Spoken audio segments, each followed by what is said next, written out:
are Locked On Rays, your daily Tampa Bay Rays podcast. Part of the Locked On Podcast Network, your team every day. You know, the Marlins are just a shade behind the Jays. And I'll tell you why.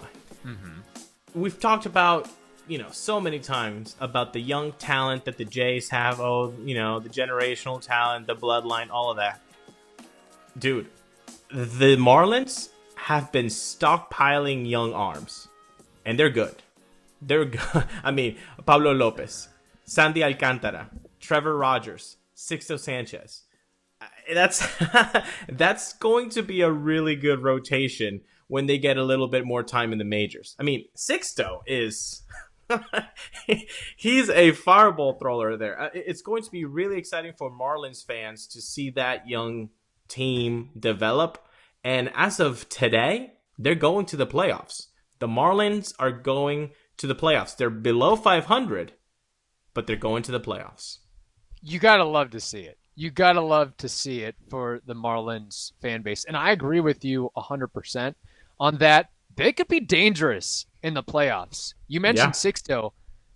Alcantara, like you throw those two arms out there, Pablo Lopez, and they've got, do they remind you just a little bit of the 2008 Rays team, just in their build or dynamic?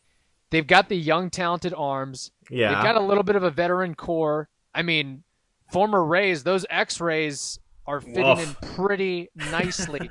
They had a nice little reunion over the weekend. Not great for us Rays fans now, but like you add Matt Joyce to the component, Jesus Aguilar, Corey Dickerson, and I think several of those guys are returning.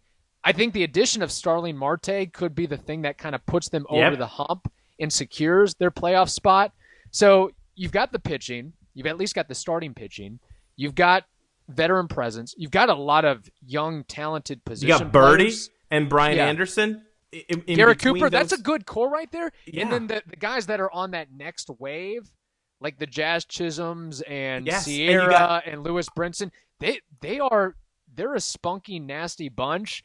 And we got to remember, they'd probably be over 500 right now if not for the COVID outbreak.